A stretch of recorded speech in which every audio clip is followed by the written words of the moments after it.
चलिए आज जो बताएंगे आपको हम कि बिहार बोर्ड जो 10वीं का एग्जाम दिया, इस बार जो दिया होगा और क्रॉस कर गया किसी एक विषय में या दो विषय में, उसको पास करने का अभी भी मौका है, वो पास कर सकता है। और रही बात उसका, जो उस एग्जाम को जो बोलते हैं कंपार्टमेंट एग्जाम बोलते हैं, कंपार्टमेंट एग्जाम या स्क्रूटनी एग्जाम भी बोलते हैं उसको, या कंपार्टमेंट एग्जाम। इसमें आप कैसे पास कर सकते हैं, यानी सारा क्वेश्चन आपका क्वेश्चन क्या हो सकता है, कंपार्टमेंट एग्जाम कौन दे सकता है। सबसे पहला सवाल आपका कि कंपार्टमेंट एग्जाम कौन दे सकता है। दूसरा सवाल है कंपार्टमेंट एग्जाम कब फॉर्म भरेंगे, कंपार्टमेंट एग्जाम कब होगी, कंपार्टमेंट एग्जाम की वैल्यू कितनी है, क्या कंपार्टमेंट मार्कशीट और एनुअल मार्कशीट, एनुअल मार्कशीट मतलब जो बच्चा एक पहली बार में ही पास कर गया बिना क्रॉस लगे, किसी विषय में पास फेल नहीं किया है, उसको बोलते हैं एनुअल मार्कशीट। क्या कंपार्टमेंट एग्जाम कितने विषय में फेल होने पर दे सकते हैं, कंपार्टमेंट एग्जाम जो एग्जाम होगा वो आप कितने विषय में फेल हैं, कितने विषय में फेल होने पर दे सकते हैं वो। दूसरा है कंपार्टमेंट एग्जाम देने पर फर्स्ट सेकंड या थर्ड हो सकता है। मान लिया जाए किसी का नंबर है 290 और एक विषय में वो जो है क्रॉस कर गया है, क्या अगर नंबर बढ़ने पर कंपार्टमेंट एग्जाम में फर्स्ट होगा और उसको पैसा मिलेगा या नहीं मिलेगा 10th का। दूसरा कंपार्टमेंट मार्कशीट से नौकरी लग सकती है या नहीं। आपका सवाल ये भी हो सकता है कि कंपार्टमेंट एग्जाम दें कि ना दें, बाद में हमको फ्यूचर में दिक्कत होगा, फॉर्म नहीं भर पाएंगे या नौकरी नहीं लगेगा बाद में, जब इस तरह का सवाल होगा।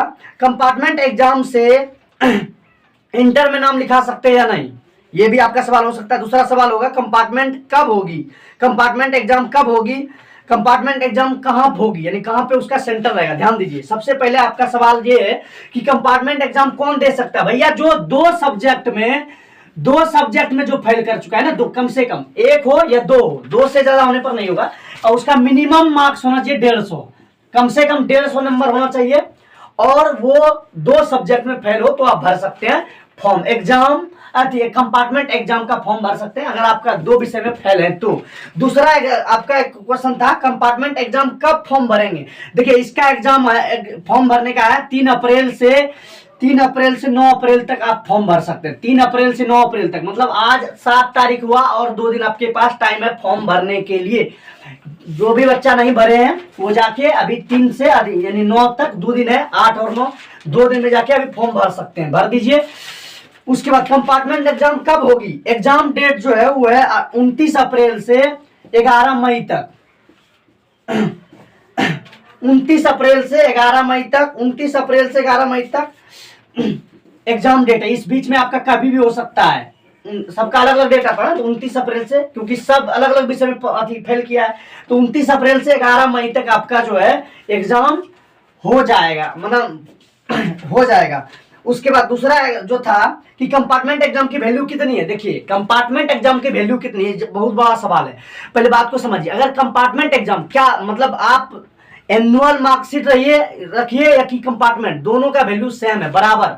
आप अगर इंटर में नाम एनुअल मार्कशीट से लिखा सकते हैं तो कंपार्टमेंट एग्जाम मार्कशीट से भी आप नाम लिखा सकते हैं इंटर में, नौकरी में भी उसका यूज है, सेम वैल्यू है, कोई दिक्कत नहीं है। कंपार्टमेंट एग्जाम जो गवर्नमेंट आपको देती है कि आप अगर फेल करें किसी कारण एक विषय में तो आप दे सकते हैं उस विषय को दोबारा से। उसके बाद दूसरा एग्जाम क्या है, दूसरा सवाल है आपका कंपार्टमेंट एग्जाम कितने विषय में फेल होने से। आपको बता चुके हैं 2 विषय में अगर फेल हुए हैं तो आप कंपार्टमेंट एग्जाम दे सकते हैं। दूसरा कि कंपार्टमेंट एग्जाम देने पर फर्स्ट सेकंड हो सकता है या नहीं। मान लिया जाए आपका 290 नंबर है, एक विषय में आपका 16 या 15 या 14 या 13 नहीं जानते हैं जो भी होगा, लेकिन आपका 300 हो जाए तो आप फर्स्ट होंगे और आपको पैसा भी मिलेगा प्रॉपर, कहीं कोई दिक्कत नहीं है कंपार्टमेंट एग्जाम में, कहीं कोई दिक्कत नहीं। उसका दूसरा कंपार्टमेंट एग्जाम देने पर इंटर में नाम लिखा सकते हैं, यस नाम लिखा सकते हैं आप। कंपार्टमेंट एग्जाम में पास होने पर नाम लिखा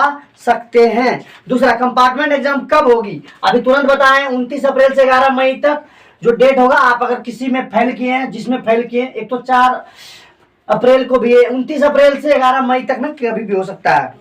कंपार्टमेंट एग्जाम कहाँ होगी, देखिए बहुत जगह होता है, जो सीबीएसई का बच्चा है या फिर जो बीएससी यानी बिहार बोर्ड का बच्चा है उसका थोड़ा दूर में सेंटर देता है, या फिर कभी कभी होता है क्या स्कूल में भी हो सकता है, लेकिन ज्यादातर देखा गया कि सेंटर रहेगा उसका, इसलिए आप ध्यान रखिए सेंटर ही रहेगा। और रही बात, आप इसको फॉर्म भरिए, कहीं कोई दिक्कत नहीं इसमें, आपको गवर्नमेंट एक सुविधा दिया है कि आप अगर एक विषय में फेल कर गए हैं या 2 विषय में फेल कर गए हैं तो आप इसमें इस एग्जाम से पास कर सकते हैं। इसलिए आप जो है इस फॉर्म को भरिए और 9 अप्रैल तक, ध्यान रखिएगा 9 अप्रैल तक ही डेट है, 3 अप्रैल से 9 अप्रैल तक। उसके बाद आप फॉर्म नहीं भर पाएंगे और आपके पास जो भी होगा ये सुविधा वो खत्म हो चुका होगा। इसलिए आप इसमें पास करके इस बार ही आप एग्जाम नाम लिखा सकते हैं इंटर में। थैंक यू, धन्यवाद। अगर अच्छा लगे तो सब्सक्राइब कीजिए और लाइक कीजिए और कमेंट कीजिए, शेयर कीजिए। Thank you.